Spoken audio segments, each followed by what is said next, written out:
आज के इस कार्यक्रम के गरिमामय पद को प्रदान करने वाले माननीय उपराज्यपाल महोदय, श्रद्धेय स्वामी जी, मंचस्थ सभी विद्वद्गण, उपस्थित मातृशक्ति भद्रपुरुषों, आज के इस पवित्र दिवस पर यहाँ पर अनेक स्थानों से आर्यजन एकत्रित हुए हैं।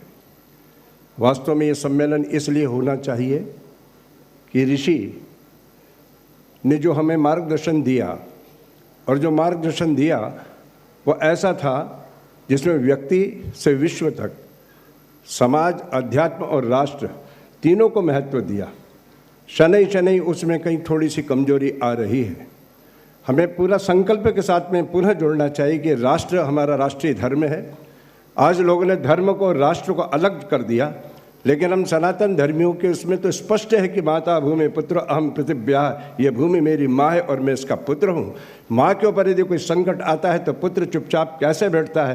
कहीं न कहीं इसमें शिथिलता आई है। उसका परिणाम है कि आज इस राष्ट्र में, संस्कृति पर, समाज के ऊपर चारों ओर से एक दुष्प्रभाव हो रहा है, प्रहार किए जा रहे हैं। आज के अवसर पर हम यहाँ पर एकत्रित हुए हैं।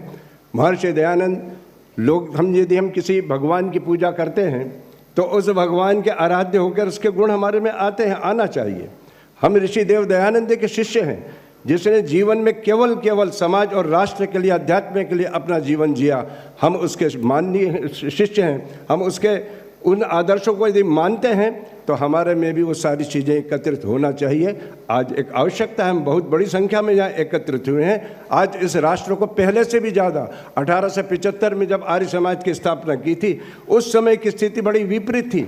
उन विपरीत परिस्थितियों में जब समाज और राष्ट्र दोनों गलत दिशा में जा रहा था, उस समय महर्षि दयानंद आए थे। लेकिन आज आप सब जानते हैं कि आज की स्थिति उससे भी ज़्यादा विकृत है। इसलिए हमारे सबको अधिक से अधिक अपनी ऊर्जा का उपयोग करते हुए, संगठित होते हुए इस राष्ट्र, समाज और संस्कृति की रक्षा करना हमारा नैतिक कर्तव्य है। हम बहुत बड़ी संख्या में आए हैं यहाँ पर।